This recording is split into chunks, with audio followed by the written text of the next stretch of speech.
ஒரு மகிழ்ச்சியான செய்தி. இதயம் நல்லெண்ணெயின் விலை லிட்டருக்கு ரூபாய் 105 குறைஞ்சிருக்கு.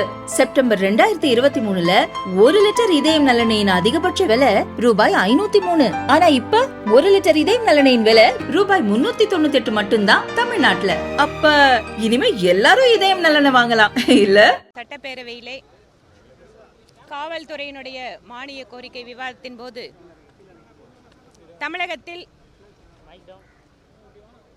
செயல்பட்டு கொண்டிருக்கக்கூடிய மத அடிப்படைவாத பயங்கரவாத செயல்களை பற்றியெல்லாம் குறிப்பிட்டேன்.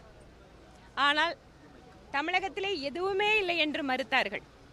அதற்கு பின்பாக அரசாங்கத்தினுடைய கொள்கை விளக்க குறிப்பேட்டை பற்றி அதில் படித்து காட்டினேன். அல் கொய்தா, ISIS போன்ற சர்வதேச அளவிலான இஸ்லாமிய பயங்கரவாத அமைப்புகளுடைய செயல்பாடுகள் இருப்பதை அரசே ஒத்துக்கொண்டிருக்கிறது. அது மட்டுமல்ல, 100க்கும் மேற்பட்ட இளைஞர்கள் அவர்களுக்கெல்லாம் மதகுருமார்களை வைத்து, மருத்துவர்களை வைத்து நல்வழிப்படுத்தினோம் என்கின்ற அறிவிக்கையும் அதில் கொடுத்துருக்காங்க. அப்படி இருக்கின்ற பொழுது இதை பற்றி நான் பேசுகின்றதை இல்லை இல்லை அப்படியெல்லாம் இல்லை என மாண்புமிகு பேரவைத் தலைவர் அவர்களும் மறுக்கிறார். அமைச்சர்களும் சம்பந்தமில்லாத பதிலை சொல்கிறார்கள்.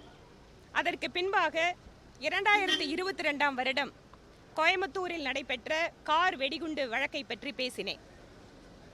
தமிழகத்தில் எதுவுமே இல்லை, அமைதி பூங்கா என்று சொல்கின்ற தமிழக அரசு ஆடிட்டர் ரமேஷ் கொலை வழக்கிலிருந்து ஆரம்பித்து கோவை குண்டுவெடிப்பு, RSS அலுவலக குண்டுவெடிப்பு என்று தொடர்ச்சியாக தமிழகத்தில் மத பயங்கரவாத அமைப்புகள் இன்னமும் செயல்பட்டு கொண்டிருக்கிறார்கள். இல்லை என்றால் தேசிய புலனாய்வு முகமை மாசத்துக்கு ஒரு தடவை ரைடு பண்ணி எதற்காக ஆட்களை பிடிக்க வேண்டும்? அதுவும் கோயம்புத்தூர் சிலிண்டர் வெடி விபத்து என்று மாநிலத்தினுடைய முதலமைச்சர் குறிப்பிட்டுட்டே இருந்தார். அப்போதிருந்து நாங்கள் சொல்கிறோம், இது சிலிண்டர் விபத்து கிடையாது, திட்டமிட்ட ஒரு மத பயங்கரவாதிகளுடைய தாக்குதல். கோவையில் இருக்கக்கூடிய மக்களை குறிவைத்து, அதிலும் குறிப்பாக சத்தியமங்கலம் காட்டிலே இஸ்லாமியர்கள் இல்லாத மற்றவர்கள் அனைவரையும் அழித்தொழிக்க வேண்டும் என அந்த வெடிகுண்டு விபத்திலே, அதாவது அந்த பயங்கரவாதி அந்த இடத்தில் இறந்து போன நபர் பேசியதெல்லாம் குற்றப்பத்திரிகையில் இருக்கிறது. 4 குற்றப்பத்திரிகைகள் இதுவரைக்கும் தேசிய புலனாய்வு முகமை கோவை கார் வெடிகுண்டு விபத்திலே வழக்கிலே தாக்கல் செய்திருக்கிறார்கள்.